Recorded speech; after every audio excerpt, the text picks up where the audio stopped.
Hello আমার প্রিয় ছাত্রছাত্রীরা, কেমন আছো সবাই? সামনেই তো ক্লাস 9-এর সেকেন্ড ইউনিট টেস্ট, তাই না?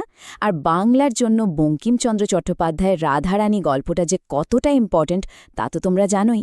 তো চলো আজকে আমরা এই গল্পটা নিয়ে এমনভাবে আলোচনা করব, এমন নিখুঁতভাবে এর ভেতরটা বুঝব, যাতে এই একটা ক্লাস করার পরই তোমাদের আর কোনো ডাউটই না থাকে।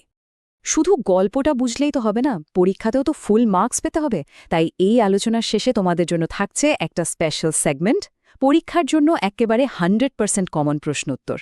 এটা তোমাদের পরীক্ষার জন্য একটা গেম চেঞ্জার হতে চলেছে, আমি বলছি। তো আর দেরি কেন, ফাটাফাট খাতা কলম নিয়ে রেডি হয়ে যাও, কারণ আজকের ক্লাসের এক মুহূর্ত মিস করা যাবে না। আচ্ছা, গল্পের ভেতরে ঢোকার আগে চট করে জেনে নিই কে লিখেছেন এই অসাধারণ গল্পটা। ইনি হলেন সাহিত্য সম্রাট বঙ্কিমচন্দ্র চট্টোপাধ্যায়।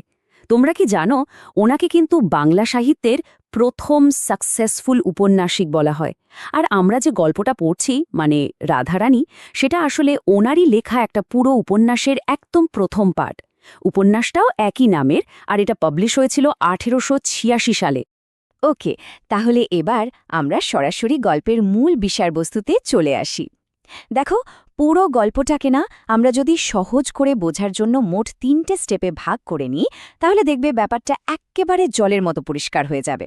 তো চলো দেখে নেওয়া যাক কি সেই 3টে স্টেপ।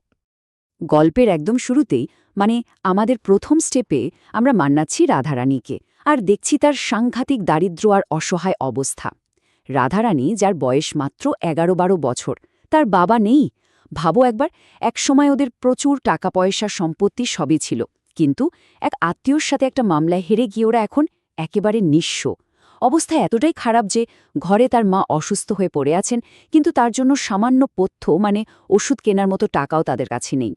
এই ভয়ঙ্কর পরিস্থিতি থেকে বেরোনোর জন্য রাধারানী একটা উপায় বের করে। আর এখানেই শুরু হচ্ছে আমাদের সেকেন্ড স্টেপ, রথের মেলার হতাশা। মায়ের ওষুধের টাকা জোগাড় করার জন্য ও কি করে জানো? বন থেকে ফুল তুলে এনে নিজের হাতে একটা মালা গাঁথে, ভাবে যে মহেশের রথের মেলায় গিয়ে মালাটা বিক্রি করে কিছু টাকা পাবে। কিন্তু ওর সব আশা, সব চেষ্টায় যেন জল ঢেলে দিল প্রকৃতি। হঠাৎ করে শুরু হলো তুমুল ঝড় বৃষ্টি, আর চোখের পলকে পুরো মেলাটা ভেঙে গেল, চারিদিক ফাঁকা। ওর মালাটার বিক্রি হলো না। আর এরপরই আসে গল্পের সবচেয়ে নাটকীয় মুহূর্তটা, আমাদের তৃতীয় স্টেপ, এক অচেনা উদ্ধারকর্তার আগমন। ভাবো, চারিদিকে ঘুটঘুটে অন্ধকার, ঝমঝম করে বৃষ্টি পড়ছে, আর তার মধ্যে রাধারানী একা একা কাঁদতে কাঁদতে বাড়ি ফিরছে। ঠিক তখনই এক অচেনা লোকের সাথেও ধাক্কা লাগে, কিন্তু সেই মানুষটা ছিলেন ভগবানের দূতের মতো।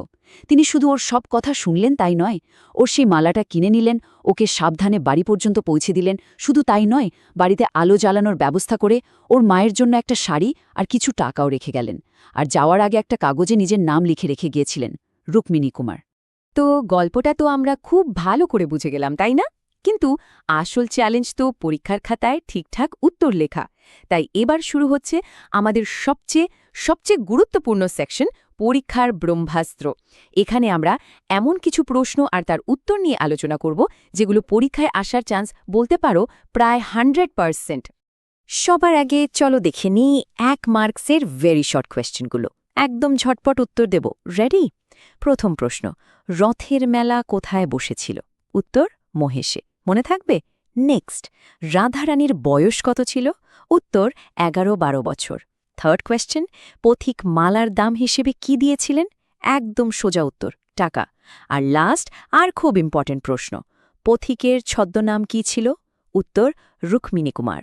এই 4টে ফ্যাক্ট কিন্তু একদম মাথার মধ্যে সেট করে নাও।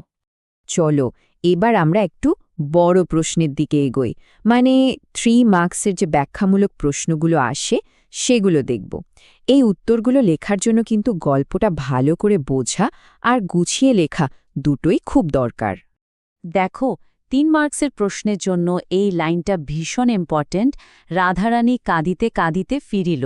এই লাইনটা তুলে কিন্তু প্রায়ই প্রশ্ন আসে, তাই আমি যা বলছি খুব মন দিয়ে শোনো। এখান থেকে প্রশ্ন আসতে পারে যে রাধারানীর কান্নার কারণ কি ছিল। উত্তরে কি লিখবে? পয়েন্ট করে বলছি, শোনো। প্রথমত, অসুস্থ মায়ের জন্য ওষুধ কেনার শেষ ভরসা ছিল ওই মালাটা, কিন্তু সেটা বিক্রিই হল না। এটা ছিল আশাভঙ্গের কষ্ট। দ্বিতীয়ত, হঠাৎ করে ঝড় বৃষ্টি নামল, চারিদিক অন্ধকার হয়ে গেল, যা ছোট্ট মেয়েটার মনে ভয় ধরিয়ে দিয়েছিল। তো এই হতাশা আর ভয়, এই দুটো মিলেই অসহায় রাধারানী কাঁদতে কাঁদতে ফিরছিল।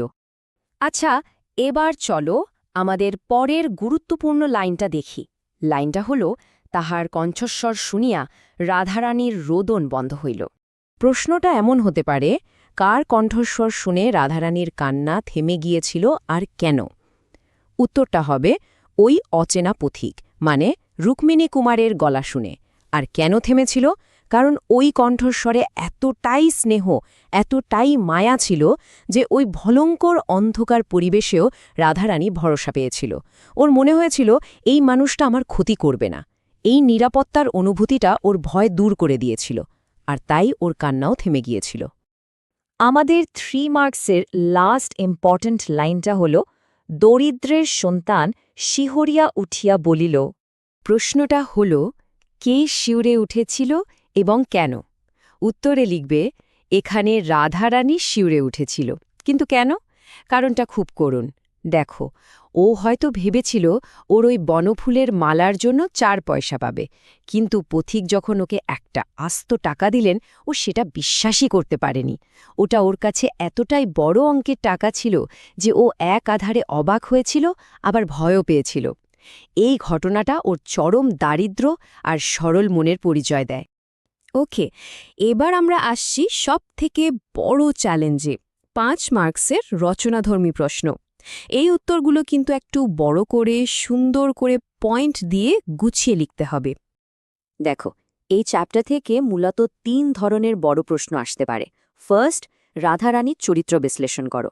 এখানে ওর মায়ের প্রতি ভালোবাসা, ওর সততা, ওর সরলতা, এই পয়েন্টসগুলো ধরে ধরে লিখতে হবে। সেকেন্ড, রাধারানী ও তার মায়ের দারিদ্র্যের বর্ণনা দাও।